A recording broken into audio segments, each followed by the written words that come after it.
আর আমি সহ আমরা যদি ইউরোপে যাই বা বাংলাদেশের বাইরে যে কোনো রাষ্ট্রে যাই, গেলে তো এই দেশে টাকা পাঠাইলে তো এই দেশেরই মানে লাভ, রেমিটেন্সটা আসলে এই দেশের লাভ না। তাহলে আমরা কেন এই যে মানে এত ভোগতেছি, এই জিনিসটা কি দেখার কেউ নাই? আমি বিনীতভাবে আমাদের মাননীয় প্রধানমন্ত্রী, উনি আমাদের দেশ যেভাবে চালাইতেছে আমরা খুব ভালো আছি সবাই আল্লাহর রহমতে। ওনার কাছে আমার বিনীত অনুরোধ যে উনি এইটা হস্তক্ষেপ করুন।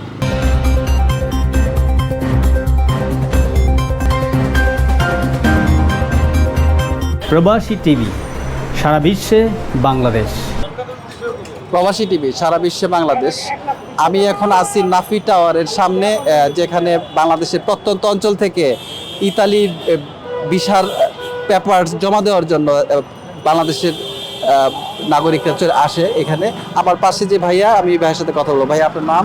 আমার নাম মোহাম্মদ আমির হোসেন, আমার দেশের বাড়ি বরিশাল। আমি ইতালি যাওয়ার জন্য গত আগস্টের 23 তারিখে আমি পাসপোর্ট জমা দিছি। তো মূলত পাসপোর্ট দিছি আগস্টের 23 তারিখ, বাট আমার সাথে কন্ট্যাক্ট করছে যে লোক, তারে আমি টাকা দিছি মে মাসের 15 তারিখে। তারে সব মানে বলতে গেলে টোটাল 10 লাখ 10.5 লাখ টাকা দিয়ে দিছি। আজকে 1 বছর অতিবাহিত হয়েছে। টাকাটা দিচ্ছেন কি কোনো এজেন্সির মাধ্যমে? না, টাকা দিছি আত্মীয়ের মাধ্যমে। আত্মীয় আমার রিলেটিভ, ও আবার ওর রিলেটিভ যে তারে ধরছে, ওরে আমি টাকা দিছি। ও বলছে যে আপনার মে মাসের 5 তারিখে নুলুস্তা উঠছে। ও বলছে আপনি 10 দিনের মধ্যে টাকা পয়সা দিলে আপনারে পরবর্তী 15-20 দিনের মধ্যে আপনার ফ্লাইট হবে। আমি ওরা টাকা দিয়ে দিছি, আপন জানি না যে টাকা দিছি। তারপরে তো অ্যাপয়েন্টমেন্ট পায় না।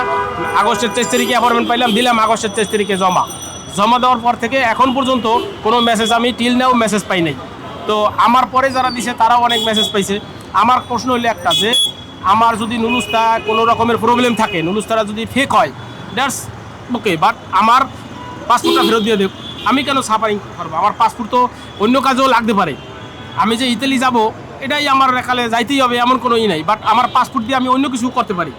এক নাম্বার 2 হইলো, যারা আমি টাকা দিছি 10.5 লাখ, সে তো বলতেছে যে আপনার পাসপোর্ট রিজেক্ট না হইলে আপনার টাকা ফেরত দেবো কীভাবে, হাউ টু পসিবল? তো এখন যদি সে আমার টাকা এইভাবে মানে সে বলতেছে, তারও লজিক ঠিক আছে যে পাসপোর্ট রিজেক্ট না হইলে আমার টাকা দেবে কী বলে, সে তো বলতেছে যে আপনারটা অরিজিনাল। তো এখন অরিজিনাল যতদিন পর্যন্ত বিএফএস গ্লোবাল এইটারে না ছাড়বে, রিজেক্ট করুক আর সিল মারুক, আমার পাসপোর্টে ভিসা লাগাক, এটা না করবে, ততদিন পর্যন্ত তো আমার টাকা ওখানে পড়ে থাকবে। তাহলে বছরের পর বছর এইভাবে কি আমি সাফারিং হব? আমি কি সাফারিংয়ের মানে ভুক্তভোগী এইভাবে আমি মানে ধরলে ফিরে মরবো? এই একটা কোশ্চেন। আমার আর একটা কোশ্চেন হলো যে বিএফএস গ্লোবাল যদি একটা সিরিয়াল মেনটেন করতো, যেটাকে মানে ডিসিপ্লিন, যে আপনার কে আগে দিছে তারটা আগে দিব, সে পাসপোর্ট পাওক মানে ভিসা পাওক আর না পাওক, ফেক হোক, বাট সিরিয়াল অনুসারে, তাহলে তো একটা লোক আশা করতে পারে যে নিয়মেই আছে যে আমি পাসপোর্ট দেওয়ার মানে উইদিন 3 মান্থ আমার ওয়েট করতে হবে।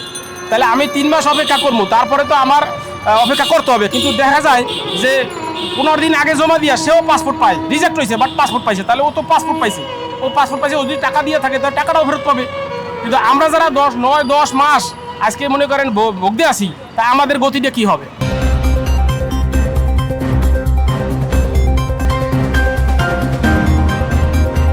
প্রবাসী টিভি, সারা বিশ্বে বাংলাদেশ। আর আমি সহ আমরা যদি ইউরোপে যাই বা বাংলাদেশের বাইরে যে কোনো রাষ্ট্রে যাই, গেলে তো এই দেশে টাকা পাঠাইলে তো এই দেশেরই মানে লাভ, রেমিটেন্সটা আসলে এই দেশের লাভ না। তাহলে আমরা কেন এই যে মানে এত ভোগতেছি, এই জিনিসটা কি দেখার কেউ নাই? আমি বিনীতভাবে আমাদের মাননীয় প্রধানমন্ত্রী, উনি আমাদের দেশ যেভাবে চালাইতেছে আমরা খুব ভালো আছি সবাই আল্লাহর রহমতে। ওনার কাছে আমার বিনীত অনুরোধ যে উনি এইটা হস্তক্ষেপ করুক এবং এটার আশুয়াটা সমাধান করুক, যে অন্তত ডেট মেনটেন করিয়া পাসপোর্টগুলো ছাড়ুক। আর এই বিএফএসগুলো আবার সবচেয়ে বেশি মানে মানুষে ভোগাইতেছে, আর হলো এম্বাসি। এটা তো কোনো নিয়মে পারে না। আমার পাসপোর্ট আপনার 3 মাসের বেশি কীভাবে আটকাই রাখবেন? আছে, আমি তো মনে করি না। আপনি কীভাবে আটকাই রাখবেন? কোন কারণের বলে আটকাই রাখবেন? আমার পাসপোর্ট সমস্যা আছে, আমার কাগজপত্রের সমস্যা আছে, আপনি রিজেক্ট করে দেন। আমি কি করবো?